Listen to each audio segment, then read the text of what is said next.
Kalau saya lihat sebenarnya kebutuhan untuk mendatangkan Ragnar Oratmangun juga nggak besar-besar banget untuk Persib Bandung. Jadi ya itu sih menurut saya. Kayaknya musim depan malah Ragnar Oratmangun yang saya dengar bakal ke klub Indonesia. Kemana, Bung Rais?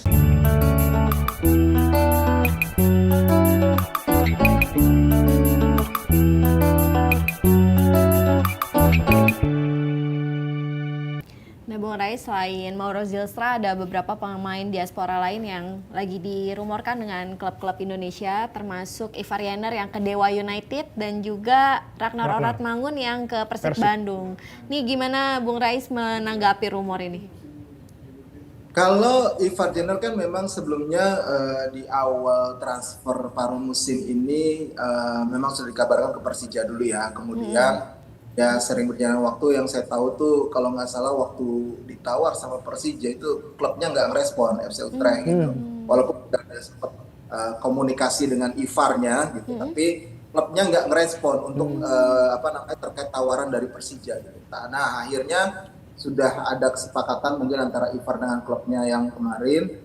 Ya sekarang sebelum itu juga selain Persija, memang saat Persija dikabarkan santer, memang Dewa United juga sudah terang-terangan ngomong ya siap untuk mengambil beberapa pemain diaspora termasuk Ivar Jenner juga. Jadi saya rasa ya kemungkinan sih sekarang kayaknya dia akan ke Dewa United gitu, lebih besarnya, lebih condongnya, karena Persija sendiri sudah ada beberapa pemain yang sekarang mungkin akan diincar lagi, tapi kita tunggu aja nanti kejutannya. Ya kabarnya mungkin bisa jadi nanti malah ketika Dewa United datangin Ivar Jenner, Ricky Kambuaya yang ke Persija. Nah ini kan yang agak bisa jadi plot twist ya jelang 6 Februari nanti. Cuma yang tadi saya bilang, kalau Ivar Jenner ke sini, saya agak sedikit menyayangkan aja gitu. Dengan usia dia masih muda, kalau berkaca dengan rekan sejawatnya kayak Justin Hubner yang masih mau di level kompetitif bersama Fortuna Sittard gitu. Jadi harusnya dia bisa dapat klub di luar negeri lah gitu, dengan kualitas yang dia miliki. Dia salah satu pemain muda timnas Indonesia yang menurut saya punya kualitas untuk terus bermain di klub luar negeri, entah bukan di Eropa mungkin, tapi di Asia Tenggara kayak di Thailand gitu, misalnya kayak si Jordi Walsh ataupun Asnawi, kayak Pratama Arhan gitu. Dia masih punya kualitas untuk itu.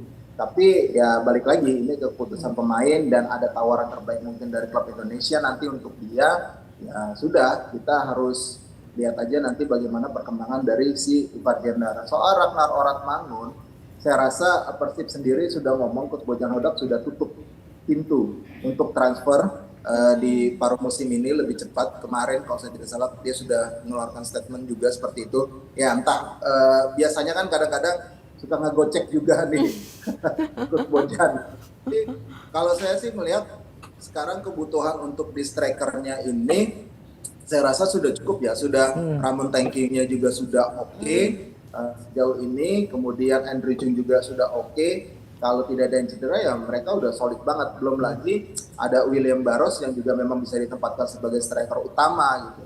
Apalagi Tom Haya juga bisa didorong ke depan sebagai false nine. Jadi kalau saya lihat sebenarnya kebutuhan untuk mendatangkan Ragnar Oratmangun juga nggak besar-besar banget untuk Persib Bandung. Jadi ya itu sih menurut saya. Kayaknya musim depan malah Ragnar Oratmangun yang saya dengar bakal ke klub Indonesia. Kemana, Bung Rais? Ke klub Indonesia, Tapi namanya masih... Kalau klub-klubnya ya klub-klub papan atas lah. Oke. Berarti masih musim depan ya?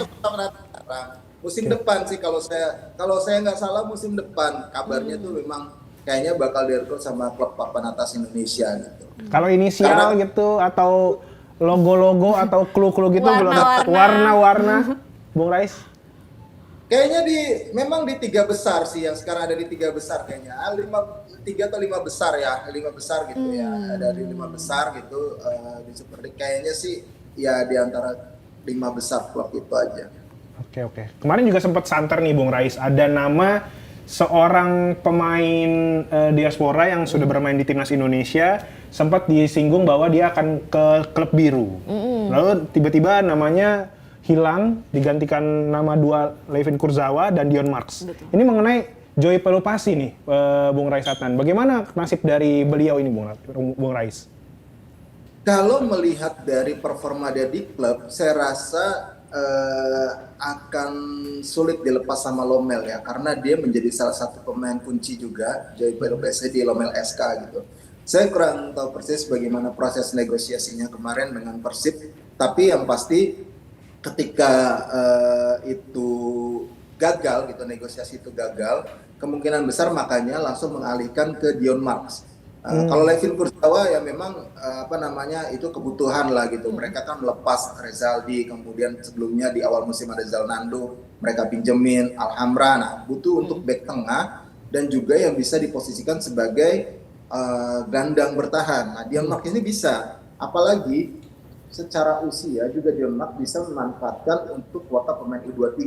Jadi pilihan banyak nih, mainin entah itu nanti Kakang. Biasanya kan kalau yang jadi utama untuk pemain U23 sekarang kan Kakang Rudianto ya, di posisi back tengah ataupun back kanan gitu loh.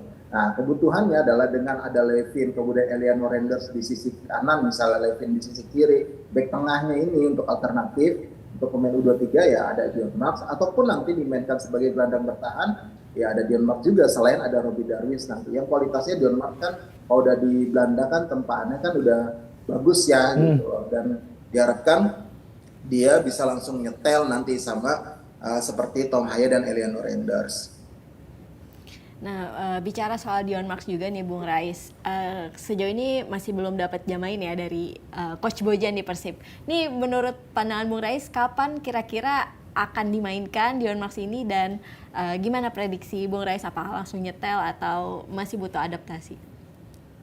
Kalau melihat dari performa persaingnya ya mungkin masih nunggu waktu ya, tapi saya rasa di pertandingan terdekat kemungkinan dia sudah bisa dimainin, terutama Levin Kurzawa, karena kan memang waktulah untuk adaptasi, kemudian mengembalikan ke kondisi performa fisik dia untuk bisa ke dalam atmosfer pertandingan itu butuh waktu. Kemarin makanya tidak dibawa ke laga melawan Persis Solo kan juga pertimbangannya teknisnya itu. Tapi kalau secara kondisi fisik sekarang yang saya tahu harusnya kedua pemain ini siap untuk bermain, cuma kan kebutuhan dari strategi Coach Bojan sendiri nantinya. Yang saya rasa mungkin pertandingan terdekat besok lawannya itu saya lupa lawan siapa ya, Persib tuh. Malut United ya? Lawan Malut United mungkin bisa saja nanti Levin Kurzawa bakal menjalani debut. Levin Kurzawa ya. Kalau Dion Marks, kalau melihat performa dari Federico Barba dan Patricio Matricardi atau Julio Cesar, ya kita masih menunggu apakah nanti dia akan ditempatkan sebagai bek tengah atau sebagai gelandang bertahan nanti malah gitu. Kalau misalkan ada gelandang yang cedera gitu. Kalau tadi Dion Marks, lalu beda dengan Shane Patinama yang baru direkrut Persija dan sudah debut ya Bung Rais. Ini kalau Bung Rais melihat performa Shane Patinama di debutnya kemarin gimana Bung Rais?